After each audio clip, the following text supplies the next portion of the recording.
Hello, friends. This is Dave Hurwitz, executive editor at ClassicsToday.com, here with a new recording of Brahms' First Symphony by that Cadillac, or should I say Mercedes, of symphony orchestras, the Berlin Philharmonic, under Kirill Petrenko. It's kind of a ordinary looking thing, isn't it, considering how shishi these people are supposed to be and how expensive this premium price product is. But you do get it in a very nice hard-bound little booky thing here with essays in German and English, German und English. And there are a couple of really interesting essays. There's an essay on the works itself, First Symphony and the tragic Overture, actually. And then there's an essay on a comparison between the Berlin and mining and traditions of Brahms' performance, which is also quite interesting and totally irrelevant to what we're about to hear here. So how does it stack up?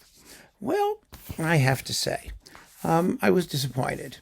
And the reason I'm disappointed is because, first of all, the engineering is very, very upfront and close and somewhat dry.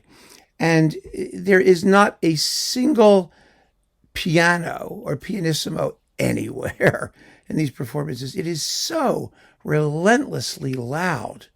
I mean, it really was. I never knew you could weaponize a flute until I listened to this. I mean, it really is just painful to hear. So, when the flute comes in with the Alphorn tune in the finale, it's like louder than the horns. It's like this laser weapon flute. I mean, and in tutis, and that's a whole nother issue. One of the things I always said about the Berlin Philharmonic under Abbado, remember him way back, is that they lost the ability to play loudly. They do play loudly, but corporately, they lost the ability to play loudly. That is, the louder the music gets, ensemble values go to hell. And boy, does that happen here. I'll give you examples. I'll give you some examples. Let's take it from the top. Chung, chung, chung. Okay, so the opening is chugging along, and it goes okay, right? But then, for the return of that huge exordium that opens the symphony and the introduction,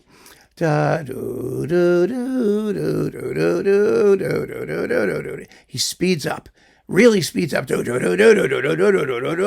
then this wall of string tone, this tsunami, rises up like something like Cthulhu from the Lovecraft story, and overwhelms everything. And the entire rest of the introduction is this loud blob of sound, and you can't hear anything. It's just this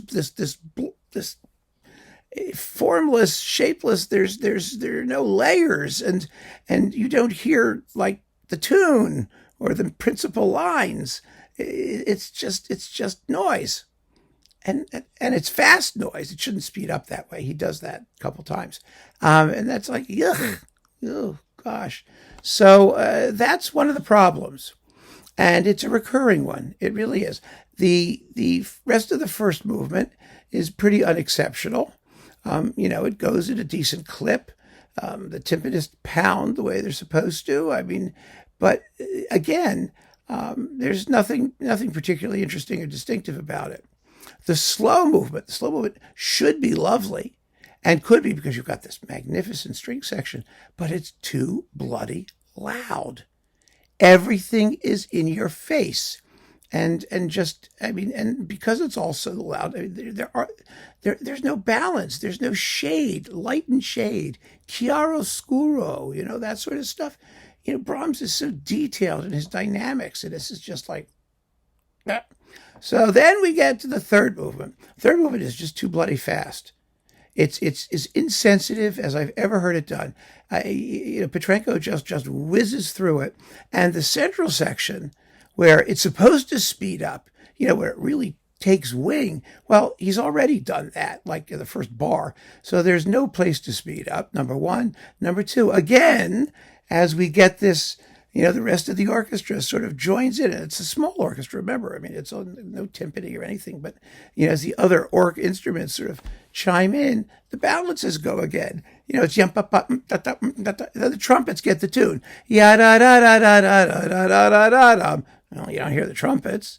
I mean, really, at all. I mean, I compared this recording to Furtwängler NDR in 1951. That's like his famous Brahms first from Hamburg, which is a thrilling performance. It's marvelous. And all the things that Petrenko gets wrong in terms of transitions and managing transitions and things like that, Furtwängler gets right. And Furtwängler roughs up Brahms. We know Furtwängler was a guy who could go ape on this stuff, right? But he goes ape in the right places, and he doesn't go ape at the expense of what came before. Everything's handled, everything's shapely, and it's exciting, of course, but it's not ridiculous. And the balances stay true to what Brahms intended. Well, not here. Then we come to the finale. The finale has issues. The finale has issues because, first of all, the introduction, the pizzicatos. He speeds up too soon, too fast. It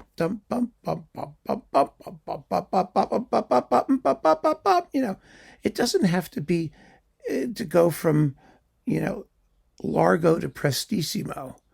Again, there's excitement, there's energy, but there also has to be shape. And the shape kind of goes. Like I said, the flute, my God, it just drives you crazy.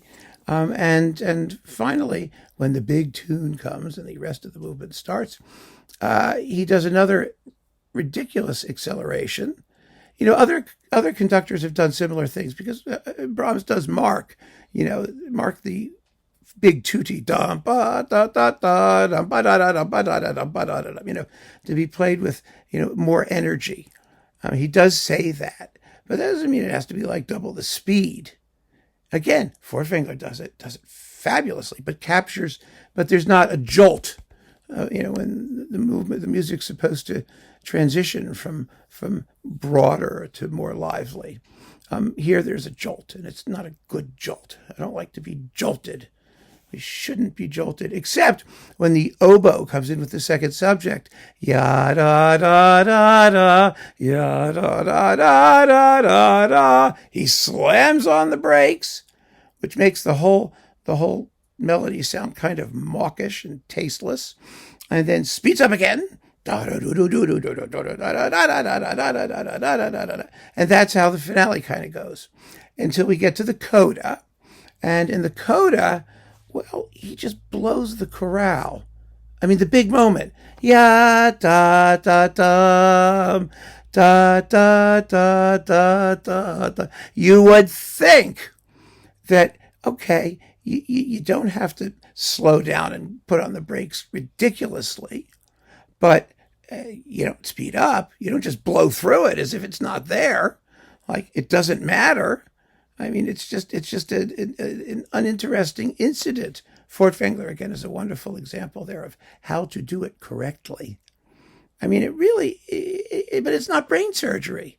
It's really not. You just play the notes in tempo and keep the rhythm going. And so it is a performance that is noisy and vulgar at the end of the day, and not engineered in a way that is compatible with the dynamic instructions with which Brahms so liberally peppers his score.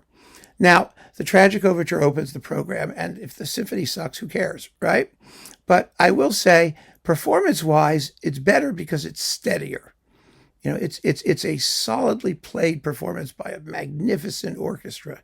Let's make no mistake. But again, it has the same issues with dynamics, and I mean, you're not in better shape that way. But at least Petrenko keeps it steadier because it's a single movement and it offers less opportunity to monkey around.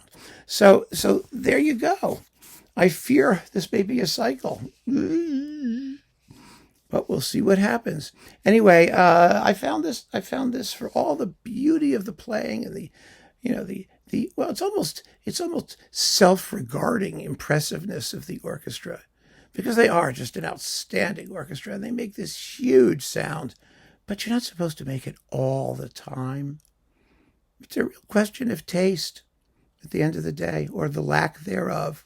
So keep on listening, friends. Thanks for joining me. Take care.